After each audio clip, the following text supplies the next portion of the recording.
And initiate sequence.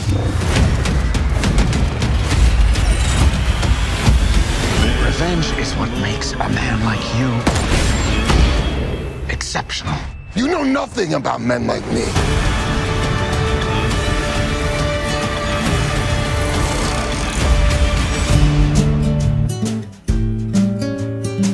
Bloody good time.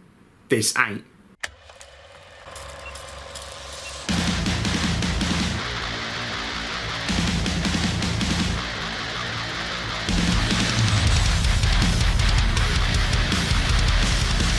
How's it going, ladies and gentlemen? I'll be having an action-packed day today, filled with guns, explosions, lots of different things happening.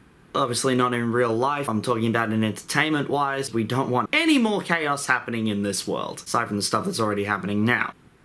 Did you see, or more, did you read an American published comic series by Valiant Studios that specialized in a one-man army fully regenerate himself with nanites planted in his blood, making him super fast, super strong, super smart, a super hero, I guess? It sounds pretty dope. So they decide to go ahead and make a movie on it. And if it sounds like I'm not enthusiastic, it's because I'm trying my hardest to not sound sarcastic. Directed by David S.F. Wilson, starring Vin Diesel, Eiza González, Sam Heughan, Toby Kebbell, Lamorne Morris, and Guy Pearce. Based on the comic book of the same name, showing how far a man will go in order to exact revenge on the ones he loves, without even realizing how much wool has been pulled over his eyes. But is this movie the best adaptation of a once incredible comic series? Or is it a mediocre debut that just has some cool visuals? Let's find out. Kick it into the good. So the actors that I liked in this, Vin Diesel, Toby Kebbell, and Guy Pearce. They each have feeling or emotion that does come across at times. Probably the reason why I included Toby Kebbell, it's been a long time since I've seen him on the screen. So adding in that bit of fun humor they decided to put in was a nice change of pace. Guy Pearce has this very subtle mentality. He did do his best with the script, which also includes Vin Diesel. Honestly, can we really blame the guy? He's just doing action as action should be intended. As we've clearly seen in his movie career. Doesn't really matter what's being done, it matters about how many guys you shoot, how many fast cars you drive, and how cool you look while doing it. The colors are very striking, visual effects and the CGI makes it look masterful, not just something that was whipped up in After Effects. Actually had a lot of time and effort put into the way that it does look on screen. More to do with the regeneration process, whether he's able to have his skin blown off and then regenerated back into view. It's incredibly cool and fits into something that you would see in a video game. And some of the action is fun at times. There's a lot of different things that are happening on screen that are quick moving, fast paced, full of explosions and cool effects. A lot like what we've seen in the trailers. Which is saying something. Let's kick it into the bad.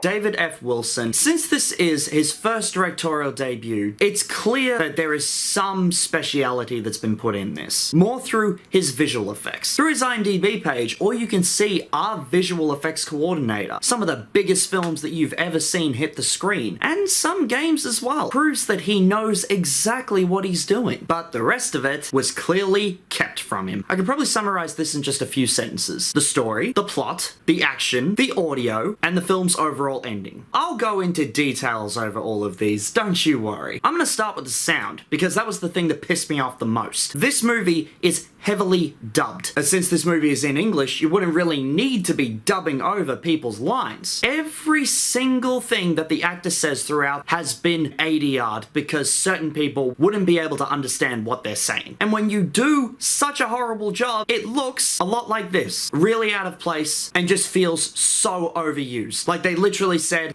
Johnny, you fixed up those audio bits? Yes, I have. But I just had one gripe. No gripes. I want to see this done. I want to see it done properly. Well, shouldn't you be looking over it? Pfft, what am I?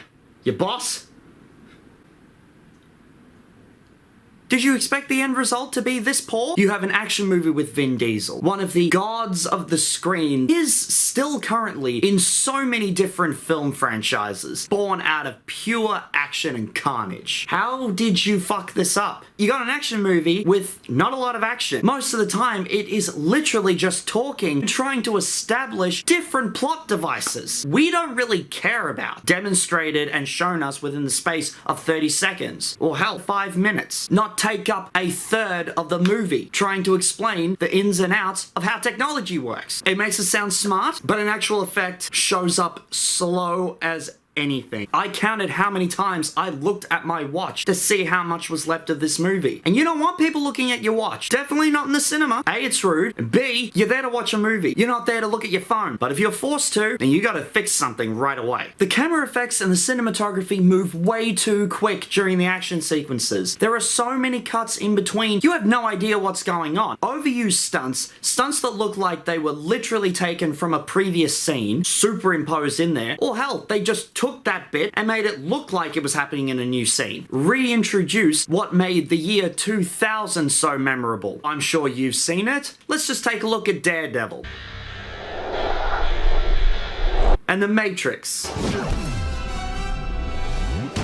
And every other bloody movie that came out around that time frame that relied on the classic slow down, speed up effect.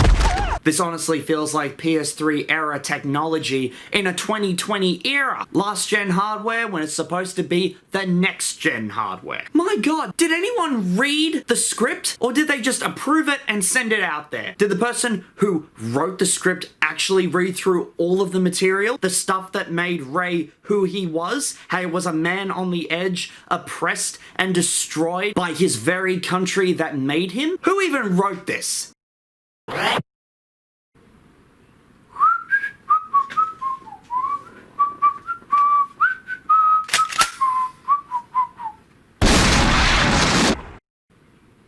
Son of a bitch! That's why Bloodshot gets...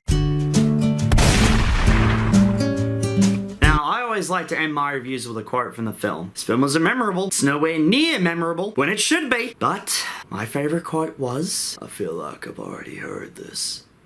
Is it playing on repeat? Excuse the horrible Vin Diesel impression. But you'll know it when you see it. But that being said, did you see it? Will you see it? And if so, let me know in the comments. Until then, I've been DeeJsee. And always remember, did you see it?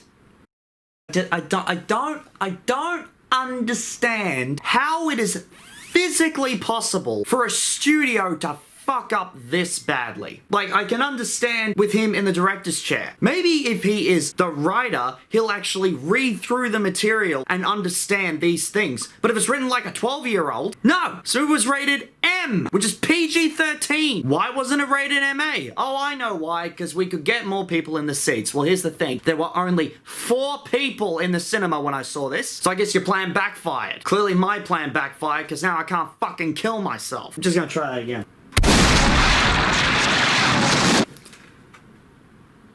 Nope, looks like I'm stuck here permanently. Good for you guys, right?